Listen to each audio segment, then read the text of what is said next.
Eles perderam um pênalti no primeiro tempo, acharam que iam ganhar, mas o Flamengo é diferente. Quando muda, fez bem o Yuri Alberto não ter convertido aquele pênalti, porque senão ia começar a reação. Dito e feito, 2-1, líder mais do que nunca do Brasileirão. E vamos conferir aqui no Tá Na Área tudo. Marcelo Raed, Grafite, convidados do Tá Na Área, ver o que eles têm a dizer sobre esse jogo e tudo mais. Crédito de imagem, Sport TV abaixo, mas antes se inscreva no nosso canal ASR Fla. Ative o sininho, chega com like, hypa, porque eu agradeço. Vamos conferir o que rolou por todo esse jogo. A rodada que acho que o destaque é essa briga por liderança, né? E a gente até chamava atenção desde a última rodada, porque em aproveitamento o Palmeiras tinha superado o Flamengo por conta do jogo a menos.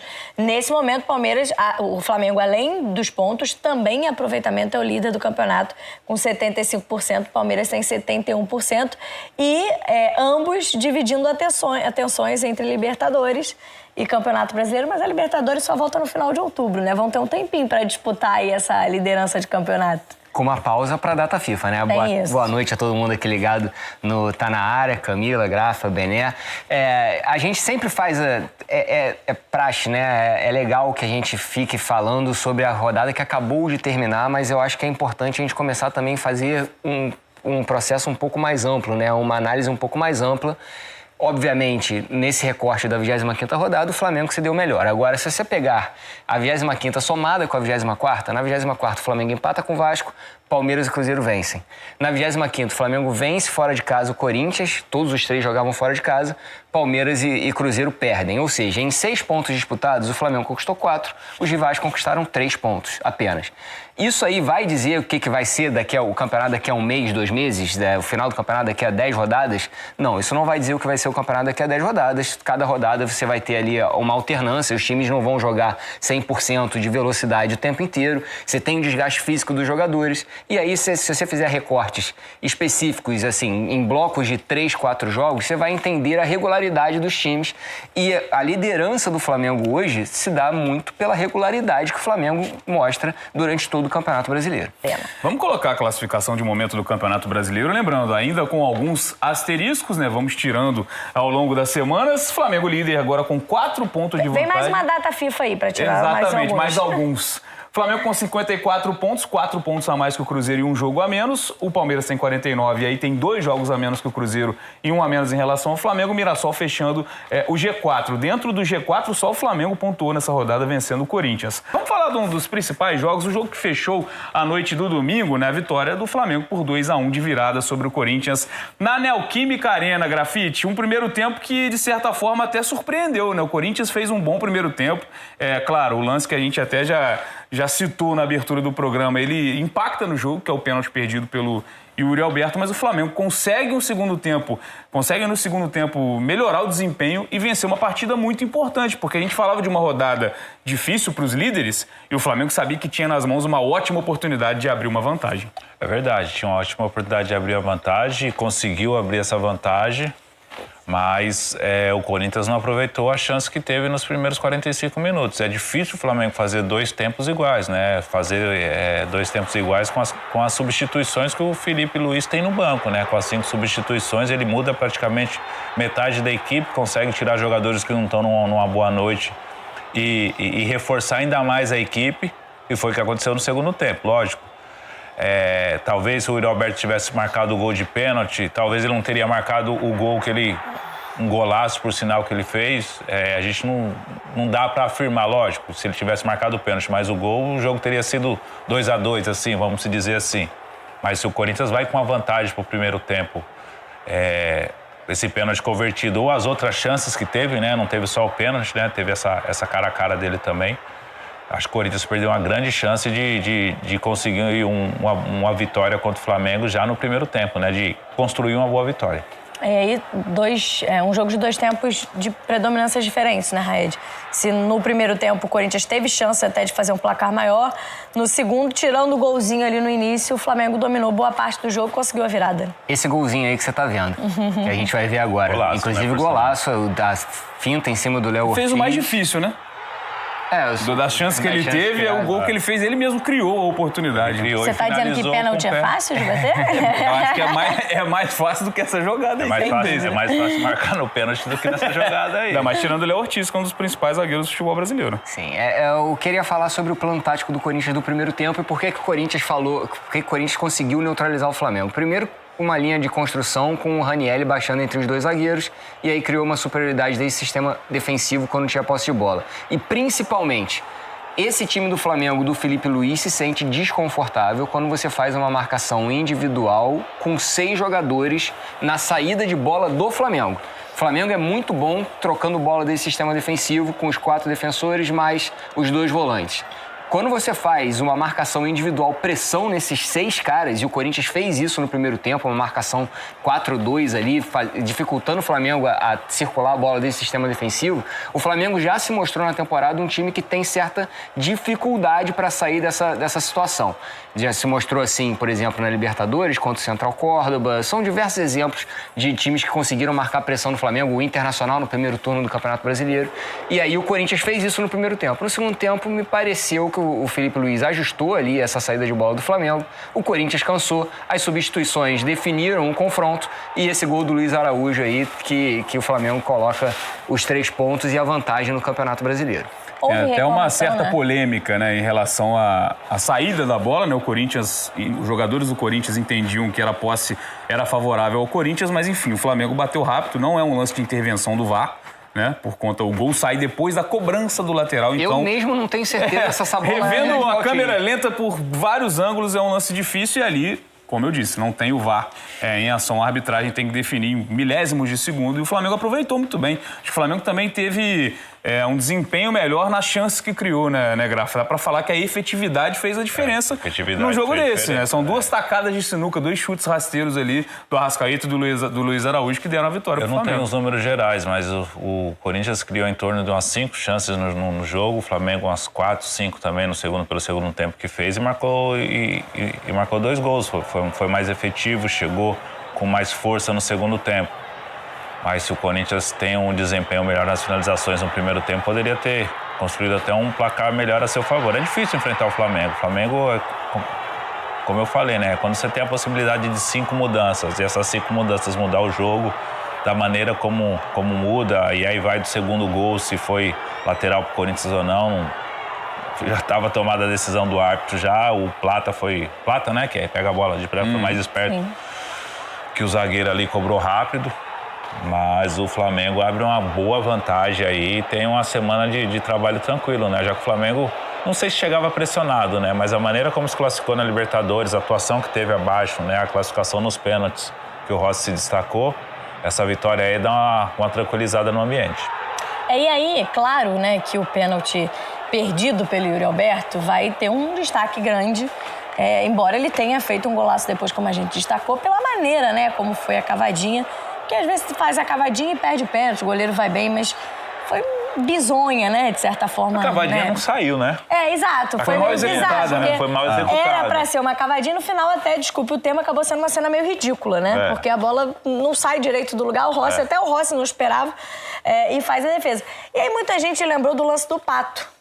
Que também já a gente tá vendo o lance do Yuri Alberto ontem, que foi difícil. Parecia uma recuada mesmo pro goleiro. Difícil de entender até, mas foi uma tentativa de cavadinha que não funcionou e acabou saindo essa cobrança aí que o Rossi sentado só fica com a bola. Só que aí muita gente lembrou do Pato contra o Grêmio, Copa do Brasil. Também tentou uma cavadinha. Sim. Vale lembrar. E aí o Grêmio conseguiu a vaga pra final com o Pato desperdiçando. Mas nessa temporada... Dida que se adiantou, hein? Quase nunca fazia isso, imagina. Era outra regra também, vale lembrar, né? Nesse momento, os goleiros não precisavam ficar com o pé em cima da linha, era permitido, de certa forma, uma leve adiantada, mas não foi isso que fez o Dida defender também. Mas era uma das grandes estratégias do Dida, era dar esses 2 passinhos pra frente. Enfim, muita gente lembrou desse lance, mas nessa temporada já teve jogador do Corinthians perdendo pênalti de cavadinha. Memphis Depay contra o Mirassol perdeu esse aí, ó. É que essa ele executou a cavadinha.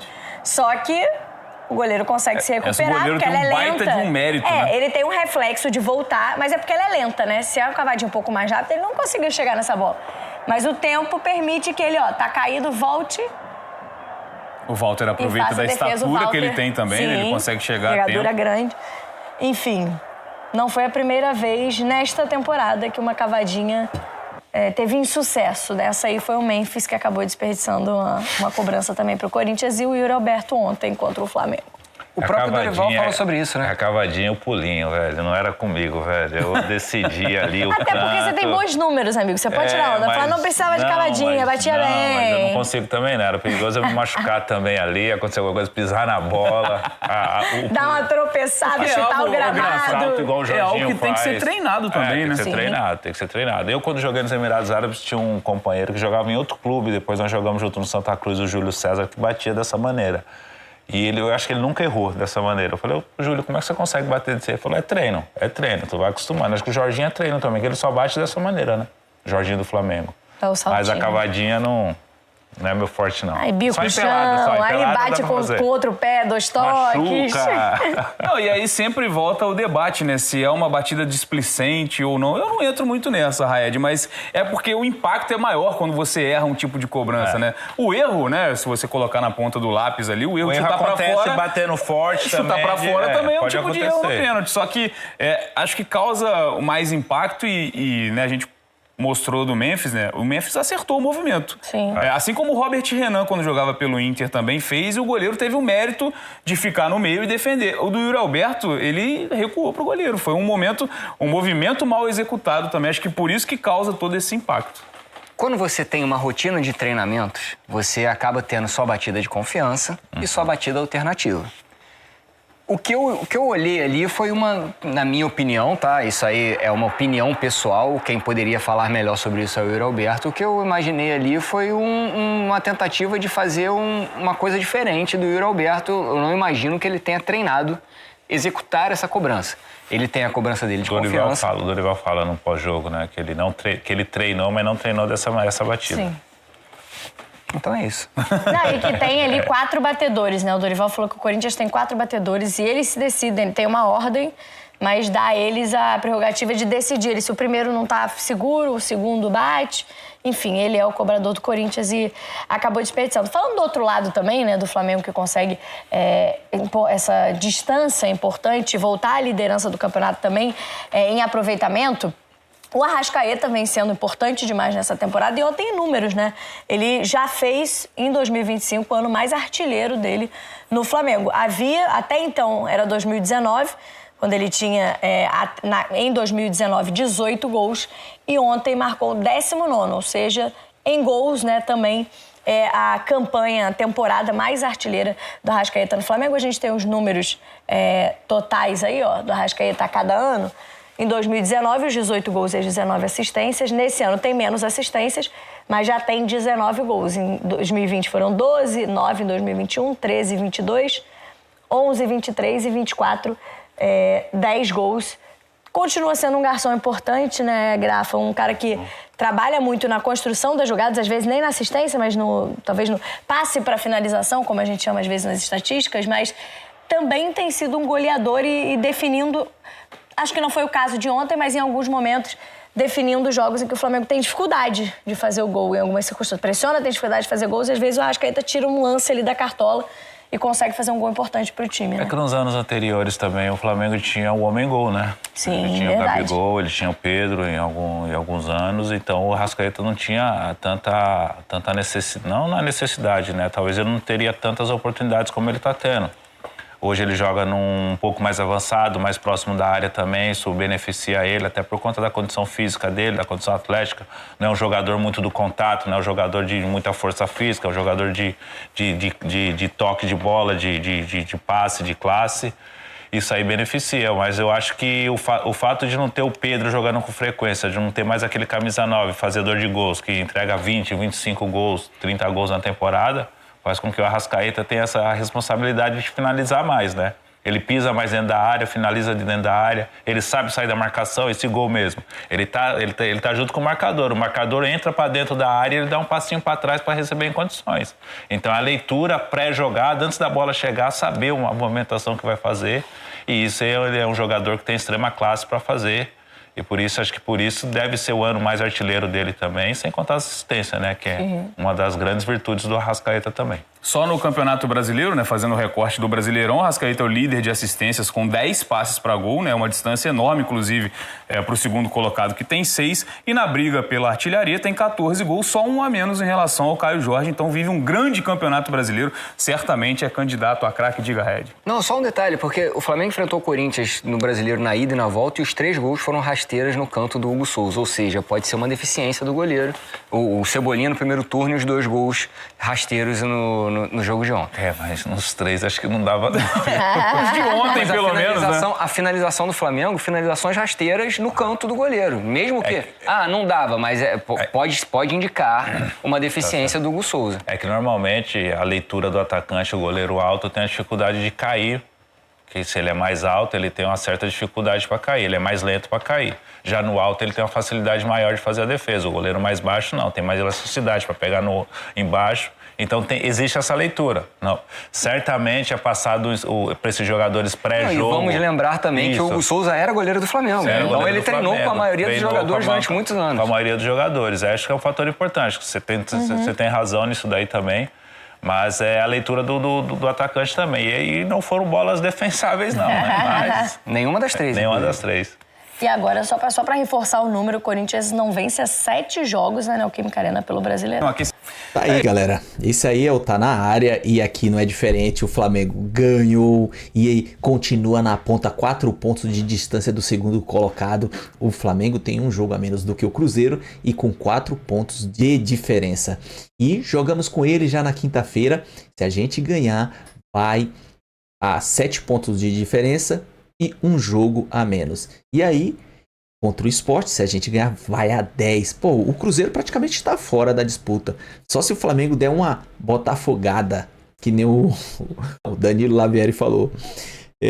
Mas enfim, agora, dia 19, precisamos fazer aquele jogo perfeito como fez contra o Vitória em cima do Palmeiras, pra gente manter a ponta e continuar líder isolado a distâncias de todos os concorrentes.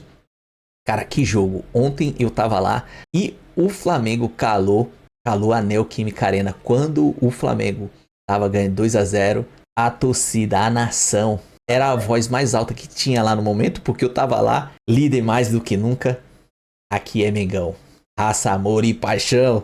O vídeo é só, se gostou do vídeo, se inscreva no canal ASR Fla, ative o sininho, chega com like, hype o vídeo e compartilha. Comenta, dê sua opinião. A sua opinião é importante pra gente. Tamo junto, até a próxima. Saudações rubro-negra.